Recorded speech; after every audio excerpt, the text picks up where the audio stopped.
हमारे साथ अब विराग गुप्ता जी जुड़ रहे हैं, वकील हैं और कॉलमिस्ट भी हैं। पिछले दिनों जब हमने जस्टिस वर्मा पर बात की थी दिल्ली हाई कोर्ट के, तब भी उन्होंने अपनी विद्वतापूर्ण टिप्पणियों से नेतानगरी के दर्शकों को समृद्ध किया था। सर, बहुत बहुत स्वागत है आपका। पहला सवाल, कॉन्स्टिट्यूशनैलिटी पर, वैधानिकता पर बात हो रही है। कई पॉलिटिकल पार्टीज ने कहा है कि वो वक्फ पर बन रहे इस नए कानून के खिलाफ सुप्रीम कोर्ट जाएंगे। जरा ये पेच समझाइए सर। देखिए, सुप्रीम कोर्ट में कभी भी कोई भी जा सकता है, लेकिन उसके 3 बेसिक नियम हैं। और पहला नियम यह है कि जब किसी कानून को राष्ट्रपति की मंजूरी हो जाए और नोटिफाई हो जाए, उसके बाद ही उसको चुनौती दी जा सकती है। अगर कोई प्रोसेस में है तो प्रोसेस में चुनौती नहीं दी जा सकती है, पहली बात है। दूसरी बात यह है कि संसद, सुप्रीम कोर्ट और सरकार के पावर्स के बारे में सेपरेशन ऑफ पावर थ्योरी है संविधान में, जिसके हिसाब से सबका काम बांटा गया है। और उसमें सबसे बड़ा फैसला है केशवानंद भारती मामले का 1973 में। और उसमें 13 जजों के बेंच ने बोला था कि संसद के पास किसी भी कानून को बनाने के अधिकार हैं उस पे, क्योंकि 7th शेड्यूल जो होती है, तो 7th शेड्यूल में कामों का बंटवारा किया गया है। तो राज्य की लिस्ट है, केंद्र की लिस्ट है, कॉन्करेंट लिस्ट है। तो केंद्र की लिस्ट में और कॉन्करेंट लिस्ट में सरकार को, संसद को कानून बनाने का अधिकार है। तो दूसरी बात यह है कि क्या सरकार को अधिकार है। तीसरी बात यह है कि सरकार को संविधान में संशोधन का भी अधिकार है, लेकिन 2 बातें नहीं होनी चाहिए। पहली कि बेसिक स्ट्रक्चर, जो संविधान का मूल ढांचा है, वो नहीं गड़बड़ाए। दूसरा कि संविधान के अनुच्छेद 13 में यह बात कही गई है कि कोई भी कानून जो फंडामेंटल राइट्स का उल्लंघन करता है तो वो कानून गलत होगा और सुप्रीम कोर्ट उस आधार पर उसे रद्द कर सकती है। तो इन सभी आधारों पर इस नए कानून को चुनौती देने की कोशिश हो सकती है। अब उसमें आगे क्या कैसे होगा ये डिपेंड करता है कि क्या क्या मुद्दे उठाए गए। विराग जी, मुझे शाहबानो का केस याद आ रहा है, जहां सुप्रीम कोर्ट का फैसला था और संसद ने, राजीव गांधी की सरकार ने उसे पलटा था। नागरिकों के मन में ये दिलचस्पी रहती है कि अंततः ये कैसे तय होता है, क्योंकि एक तरफ चुनी हुई सरकार और दूसरी तरफ संविधान के कस्टोडियन। सीबीआई के निदेशक की नियुक्ति कैसे हो, इलेक्शन कमीशन कैसे हो, इसको लेकर भी हमने कई बार अलग अलग राय देखी है सरकार की और सुप्रीम कोर्ट की। इसके बारे में बताएं कुछ। देखिए, शाहबानो का केस एक दूसरे दिशा का केस था। उस केस में सुप्रीम कोर्ट ने एक फैसला दिया था कि मुस्लिम महिलाओं को गुजारा भत्ता पाने का अधिकार है और सुप्रीम कोर्ट के फैसले देश का कानून माने जाते हैं। उसको लागू करने की बजाय सरकार ने संसद से कानून बनाकर उस फैसले को पलट दिया, जिसे कि प्रतिगामी माना गया था। और ये इसी लिहाज से जो वक्फ बिल है, इसको एक तीसरा चरण मान सकते हैं। जब बराबरी की बात आती है, तो जब 1955-56 में जब हिंदू कोड बिल बने थे कि पर्सनल लॉ के बारे में हिंदुओं को, मुसलमानों को, क्योंकि अल्टीमेटली संविधान में समानता का अधिकार है, तो सबकी समानता की बात हुई थी। लेकिन उस समय मुस्लिम समुदाय के लिए उनके लिए कानून नहीं बने थे और अभी भी पर्सनल लॉ से संचालित हैं। तो पहला चरण वो था। दूसरा चरण था जब ये शाहबानो वाली बात आई। और अब तीसरे चरण में जब ये वक्फ वाली बात आ रही है, तो फिर वही बातें आ रही हैं कि जब संविधान की समानता या फंडामेंटल राइट्स की बात करते हैं, तो क्या हम उनको सिलेक्टिवली उनका हम इस्तेमाल कर सकते हैं। अगर हम समानता की बात करते हैं तो क्या पुरुष महिलाओं के बीच में समानता नहीं होनी चाहिए, क्योंकि सरकार का तर्क रहेगा। हम इसको इस तरह समझते हैं कि किन किन आधार पर इसको चुनौती दी जाएगी। तो उसमें जो एक बात बोली जा रही है कि ये संघवाद के खिलाफ है। संघवाद के मतलब कि राज्यों के अधिकारों को इसमें से छीना जा रहा है, उसमें कमजोर किया जा रहा है। लेकिन इसको देखने की जरूरत है कि 1954 का जो कानून बना था, उसके बाद फिर जब 1995 में बना, जब 2013 में बना, तो जब संसद कानून बना सकती है उन विषयों पर, तो 2025 में संघवाद के बेसिस पर कानून बनाने को चुनौती नहीं दी जा सकती। ये पहला मामला है।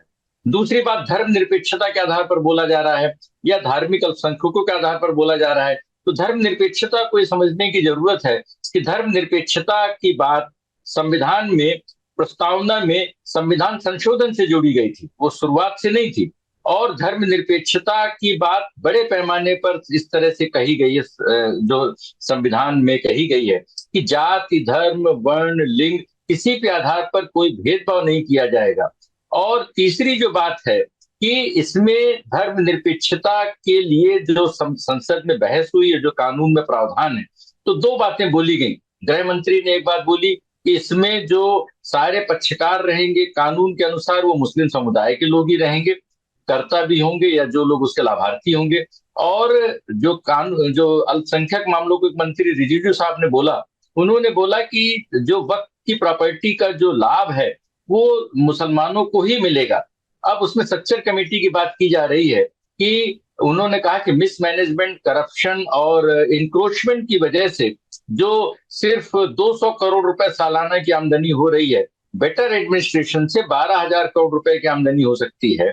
उस पैसे को मुस्लिम समुदाय की शिक्षा, स्वास्थ्य और सारी चीजों पे खर्च किया जा सकता है।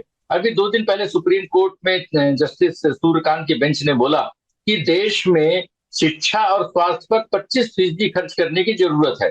तो सरकार का अगर ये तर्क है कि हम वक्फ बोर्ड में पारदर्शिता और कुशल प्रशासन से मुस्लिम समुदाय का कल्याण कर रहे हैं, जिसके बारे में कि कई बार संसद में बात हुई, तो उस कल्याणकारी राज्य की जब बात आएगी, उससे समानता बढ़ेगी, उससे ग्रोथ होगी, तो फिर वो बात भी खत्म हो जाती है। जो एक तीसरी बात बोली जा रही है कि हिंदू मंदिरों के बारे में प्रावधान नहीं है। अगर हिंदू मंदिरों के बारे में प्रावधान नहीं है तो उसको दोनों को कनेक्ट करने से ये कानून गलत नहीं हो जाता है, क्योंकि हिंदू मंदिरों के बारे में प्रावधान के बारे में जब बात आती है तो दो बातें समझने की जरूरत है। पहला कि जो जकात और वक्फ का जो मसला है वो इस्लाम की एक संस्थागत परंपरा है, इसलिए पूरे देश में केंद्रीय स्तर पर कानून की जरूरत हुई, जो पहले अंग्रेजों के समय में बनाया गया था, मुसलमान वक्फ कानून, उसके बाद आजादी के बाद 1954 में भी कानून बनाया गया। हिंदुओं के मंदिरों के बारे में, ट्रस्ट के बारे में कानून है, उसमें इनकम टैक्स के कानून है, दक्षिण के कई राज्यों में कानून है, मंदिरों को कई कानून है। और क्या उस वहां पर भी केंद्रीय स्तर पर किसी कानून की जरूरत हो सकती है, वो एक अलग विषय है।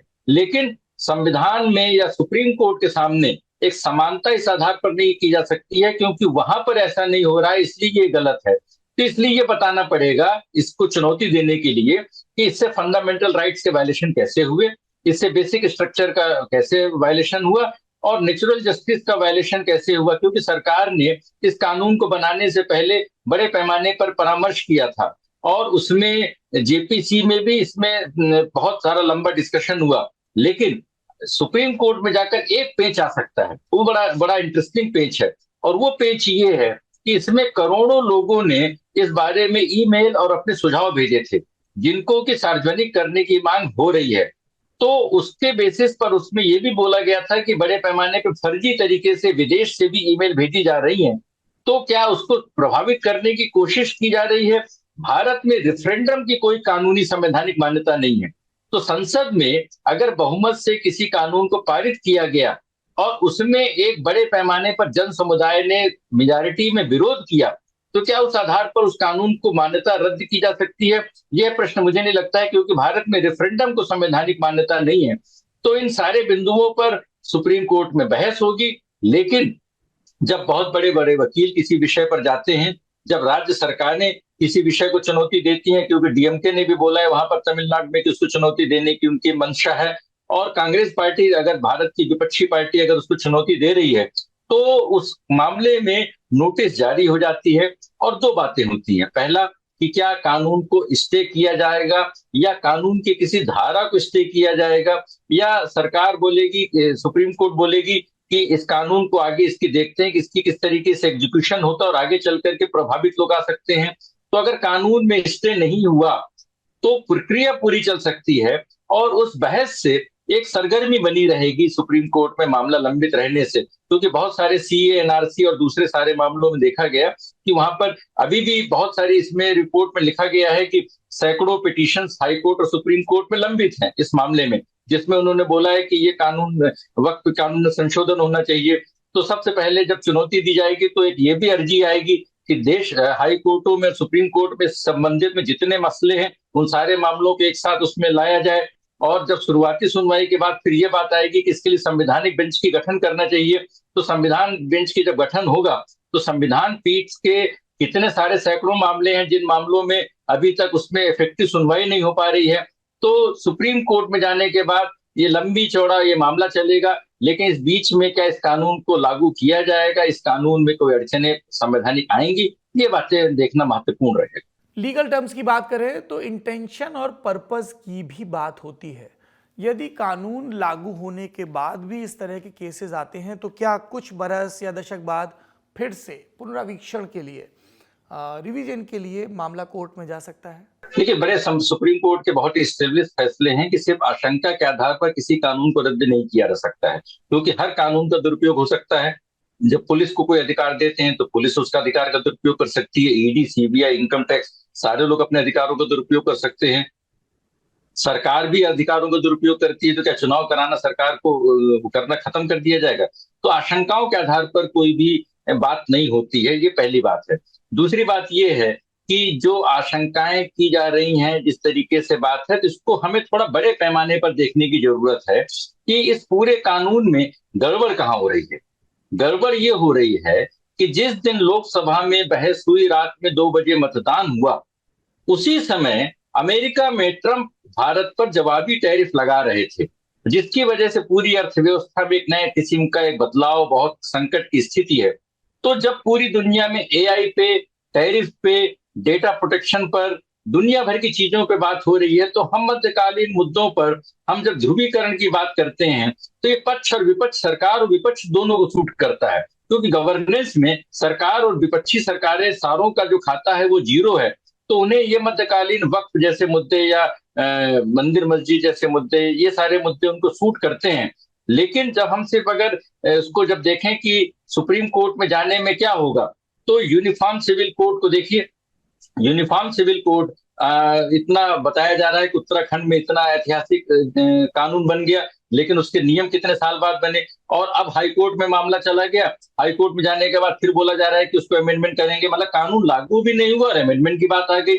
इसी तरीके से जो 3 आपराधिक कानून बनाए गए, तो 3 आपराधिक कानून के अभी तक सारे राज्यों में उनको लागू करने की व्यवस्था नहीं बनी। इसी तरीके से देखें तो जो महिला आरक्षण का कानून है, संसद से पारित हो गया पर अभी तक लागू नहीं हुआ। डेटा सुरक्षा का कानून है, संसद से पारित हो गया लेकिन लागू नहीं हुआ। तो बहुत सारे कानून है, संसद से बन जाते हैं, उन पर बहुत सारी सरगर्मी होती है। इसी तरीके से ये कानून भी बन जाएगा और उसको सुप्रीम कोर्ट में चुनौती मिलेगी, और लिटिगेशन के नाम पर इसमें एक ध्रुवीकरण होता रहेगा, भाषणबाजी होती रहेगी, और ये सरकार और विपक्ष दोनों को सूट करता है, क्योंकि संसद से बात होने के बाद जब सुप्रीम कोर्ट में जब इस मामले में सुनवाई होगी, मौखिक बयान होंगे, वकीलों के बयान होंगे, वहां पे टिप्पणियां होंगी, तो उसमें मामला गर्म रहेगा। तो जो पर्पस है, जिसमें पर्पस बोला गया था कि महिलाओं को या कमजोर वर्गों को, या वहां पर हम जो वक्त की प्रॉपर्टी के बेहतर एडमिनिस्ट्रेशन से स्कूल, अनाथालय, स्किल केंद्र, इन सारी चीजों की स्थापना करेंगे, तो वो सारी चीजें पीछे चली जाएंगी। और सबसे बड़ी चीज है कि कानून बनने के बाद महत्वपूर्ण बात ये देखना है कि इसमें राज्यों को लागू करना है। तो जो राज्य विपक्षी राज्य हैं जो इस पर इसका अगर अपोज कर रहे हैं, उन राज्यों में तो इसको लागू करना ही मुश्किल हो जाएगा। और दूसरी बात यह कि जिस जिला कलेक्टर को बार बार टारगेट किया जा रहा है, वो जिला कलेक्टर भी राज्यों के ही कंट्रोल में रहता है। तो क्या इस कानून को भाजपा शासित राज्यों में लागू किया जाएगा, विपक्षी राज्यों में लागू नहीं किया जाएगा? और अगर इसको जो डबल इंजन और ट्रिपल इंजन सरकार की बातें होती हैं कि क्या संसद के कानून भी इसी इंजन के अनुसार लागू होंगे? तो ये एक संविधान निर्माताओं ने कभी ये बात सोची नहीं थी कि एक देश एक कानून की बात होती है, लेकिन एक देश में एक कानून एक तरीके से लागू नहीं होता है। और हमारे यहाँ पर संविधान के अनुसार नेताओं में, पार्टियों में एक कहीं से एक सहमति नहीं है कि किस तरीके से हम गवर्नेंस को बेहतर करें, किस तरीके से अगर संसद में कोई कानून बहुमत से लागू किया गया है, और 2013 में भी बहुमत से कोई कानून बनाया गया था, तो अगर 2013 के पहले की कोई पोजीशन लाई गई है, इसका मतलब संसद को पावर है। अगर कोई संसद किसी कानून को बदल सकती है तो उस कानून को रिवर्स भी कर सकती है। तो 2013 में अगर कोई कानूनी बदलाव वैलिड थे तो 2025 में उनको गलत कैसे कहा जा सकता है? निश्चित तौर पर कुछ कानूनी कुछ प्रावधान होंगे जो असंगत होंगे, लेकिन उनका इम्प्लीमेंटेशन कैसे होता है? और जहां तक बात इसकी है कि सरकार जमीन हड़प लेगी या सरकार अपने लोगों को दे देगी, तो मुझे नहीं लगता है कि दूर दराज तक ऐसी कोई संभावना है, क्योंकि अगर ऐसा कोई मामला आता है तो उसका उस पर्टिकुलर मामले में हमेशा उसको कानून अदालत में चुनौती दी जा सकती है। और अगर हम इस कानून को देखें इस कानून में भी, क्योंकि पहले जो पुराने कानून के अनुसार वक्फ ट्रिब्यूनल में बहुत ज्यादा उनको अथॉरिटी दी गई थी और उनके फैसलों को अदालत में चुनौती नहीं दी जा सकती थी।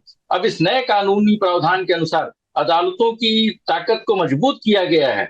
तो जब जुडिशियल रिव्यू एक बेसिक स्ट्रक्चर का हिस्सा है और उसको मजबूत किया गया है, तो मुझे नहीं लगता है कि कानूनी या संवैधानिक बिंदु पर सुप्रीम कोर्ट में इस कानून को बहुत संकट है।